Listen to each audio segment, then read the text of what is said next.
और अपने मित्र रविशंकर जी को यह अमायिक माइक दे रहा हूं।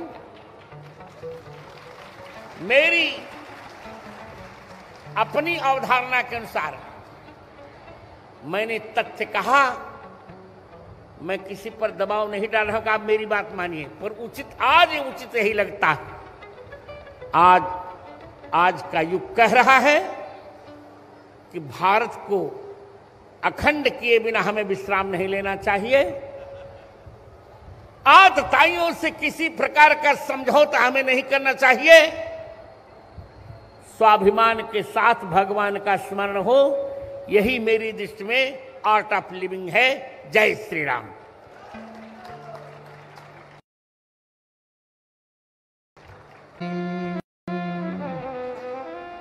गुरुस्त्वं शिवत्वं च शक्तित्वमेव त्वमेवासि माता पिता च त्वमेव, त्वमेवासि बन्धुर्त्वमेवासि विद्या गतिर्मे मतिर्देवी सर्वं त्वमेव।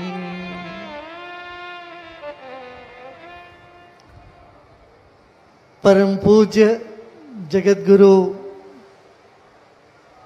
रामभद्राचार्य जी के चरणों में प्रणाम करते हुए, मंच में आसीन सभी संतों को प्रणाम करते हुए, मैं दो ही बात कहना चाहूँगा। मैंने इतना अमृत पान आपने कराया, जोश जगाया, होश के साथ साथ।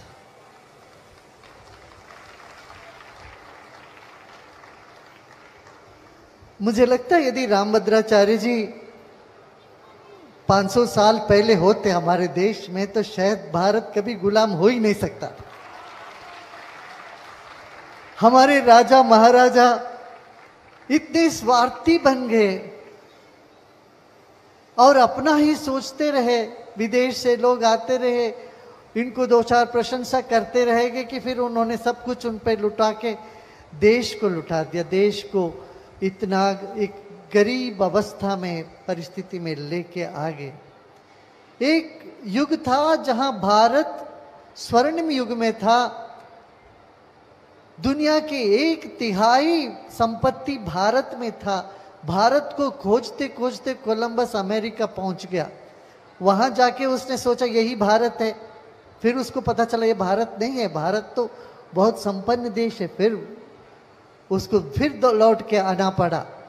ये इतिहास हमको बताता है। भारत की कीर्ति उन दिनों में ना कोई व्हाट्सएप थे, ना कोई सोशल मीडिया, कोई टेलीविजन, कुछ नहीं था, मगर भारत की कीर्ति विश्व भर में था।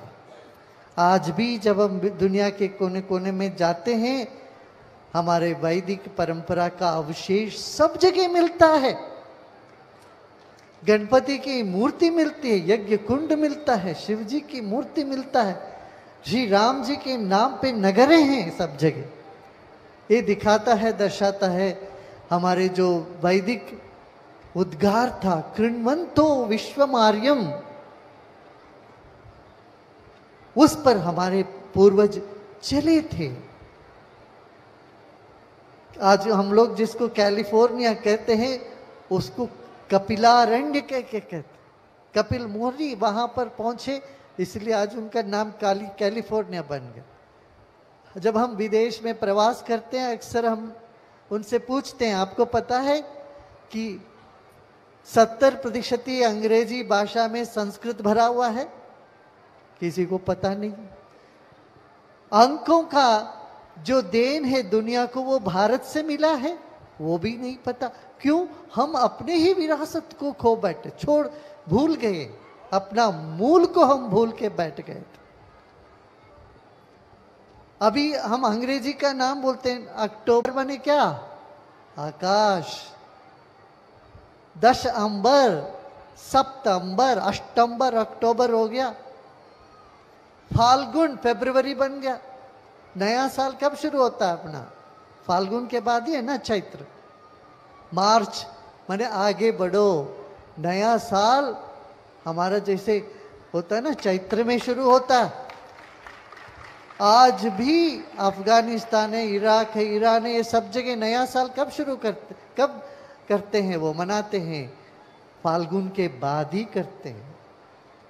तो हमने अपना देश की जो संपत्ति को भूल बैठे। अब महाराज जी ने इतना सुंदर आपने बताया, शौर्य चाहिए, कायरता नहीं। शांति माने कायरता नहीं है। मैं एक बार बार ये बात को आप सबको याद करना चाहिए, कायर व्यक्ति कभी शांत हो ही नहीं सकता, भयभीत रहता है। जब भय होता है तो शांति कहां हो? शांत वही हो सकता है जिनमें आत्मबल है। 3 तरह का बल की आवश्यकता है, बाहुबल, बुद्धिबल और आत्मबल। सिर्फ बाहुबल ही रहे, बुद्धिबल ना हो, चलेगा नहीं काम, विनाश होगा, विध्वंस होगा। यही आतंकवादी यही करते हैं, बंदूक लेके आते हैं, सबको मार देते। आज देखिए अमेरिका में जितने लोग जेल में बंद है, अपराधी है, भारत से 17 गुना अधिक। भारत के जेलों में जितने अपराधी है, इससे 17 गुना अधिक अपराधी अमेरिका के जेल में बंद है। हम समझते हैं अमेरिका बहुत प्रगतिशील देश है, मगर उस देश में मास शूटिंग्स पता है कितना हुआ? इस साल में 700 से अधिक लोग, वो एक सामूहिक हत्या हुई लोगों की। आतंक इतना बढ़ा हुआ है जगत में, क्यों? आध्यात्म शक्ति के अभाव में होता है। शांति कायरता नहीं है, और शौर्य सिर्फ उद्दंडता नहीं है। शांति हो तो शौर्य भी जगता है। आत्मबल के लिए शांति आवश्यक है। इसलिए भगवान ने कहा गीता में, युद्धस्व विगत ज्वरा। एक महाराज जी के सामने सब बोलना तो सूर्य के सामने दीपक दिखाना होगा। आपने ऐसा अपने पूरे वैदिक वाङ्मय को अपने क्या कहें, उस अमृत को आप पान करा रहे हैं। कितने सारे ग्रंथ रचे हैं, आप तो वॉकिंग एनसाइक्लोपीडिया है।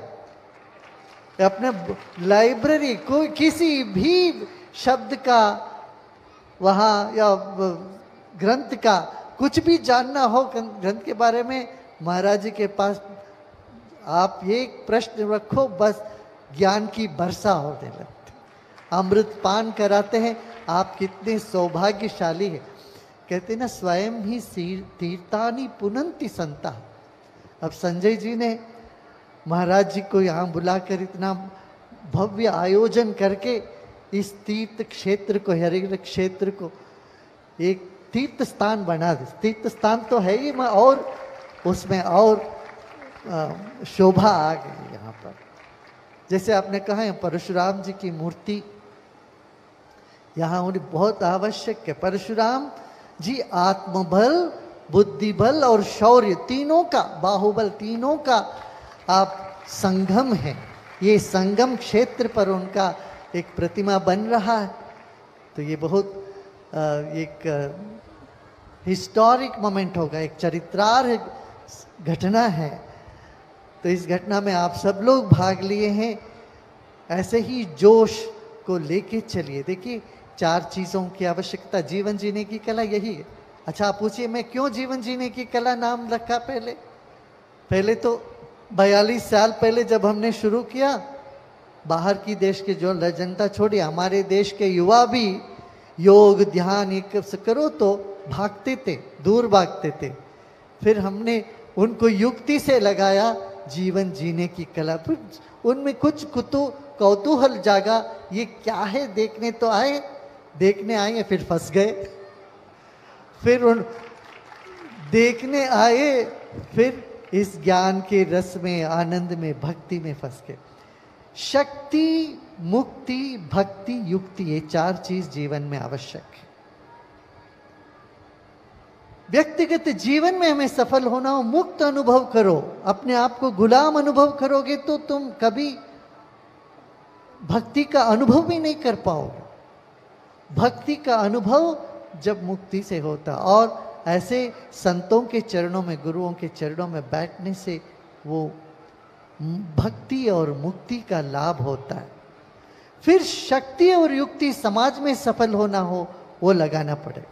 जैसे संजय जी अभी बहुत सारा सफल काम कर रहे हैं समाज में, और आप आपके सहयोगी शक्ति और युक्ति को साथ में लेके चलते हैं। आपने भक्ति और युक्ति को साथ में जोड़ा।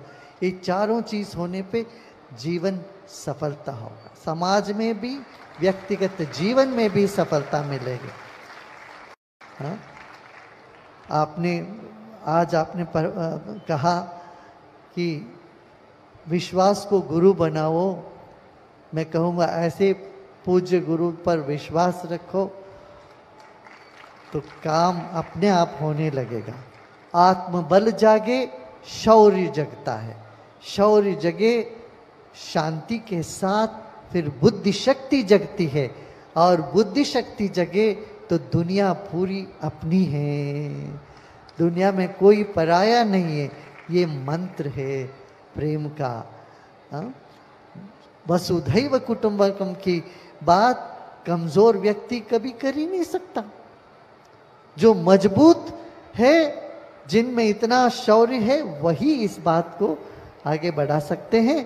मैं इतना ही कह करके पूज्य स्वामी जी की चरणों वंदना करके आपका आज ये प्रसंग सुनने का सौभाग्य मिला, बहुत बहुत प्रसन्न हूँ। ओम शांति शांति।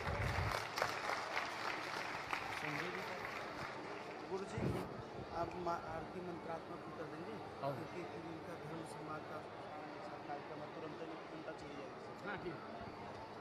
अब मंत्रात्मक ही हम सब अपनी समर्चना ग्रंथ नारायण के प्रति करेंगे। ओम चंद्रमा मनसो जात शिक्षो हो सूर्यो अजायत श्रोत्राद वायुष्य प्राणश्च मुखाद अग्निरजायत। पूज्य स्वामी जी मंच पर उपस्थित संतों का सम्मान कर रहे हैं। मैं संजय भैया को आमंत्रित करूंगा। परम पूज्य श्री श्री रविशंकर जी महाराज का इस श्री हरिहर तीर्थ में स्वागत करें और उनके प्रति अपने उद्गार, अपनी कृतज्ञता ज्ञापन करें। अभी इसके बाद हमारे भैया श्री आशुतोष राणा जी के साथ पूज्य महाराज श्री का धर्म संवाद का कार्यक्रम है श्री श्री जी के साथ। इसलिए आप सभी लोग बैठें और पूज्य महाराज श्री के माध्यम से अनेक सूत्रों को हम प्राप्त करेंगे जीवन में सफलता के लिए। मैं संजय भैया को आमंत्रित करता हूं। एक धर्म संवाद का जो आयोजन है, जिसमें हमारे फिल्म के कलाकार तो हैं ही, लेकिन अध्यात्म जगत और धर्म जगत में भी उन्होंने अपना एक अलग ख्याति अर्जित की है।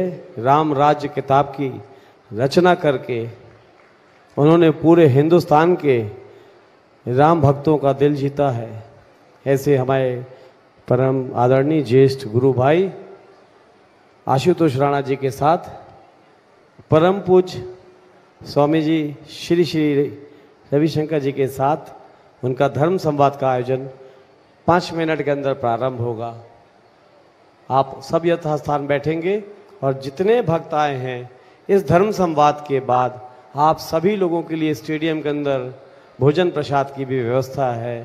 तो कृपया प्रसाद ग्रहण करके तब जाएंगे जब ये हमारा धर्म संवाद समाप्त हो जाएगा। बस 5 मिनट में धर्म संवाद का कार्यक्रम प्रारंभ कर रहे हैं। जब तक आप लोग सब धैर्य से बैठिए और आप हल्की आवाज में कुछ हरिहर तीर्थ का भजन हल्की आवाज। पुष्कर जी धर्म संवाद।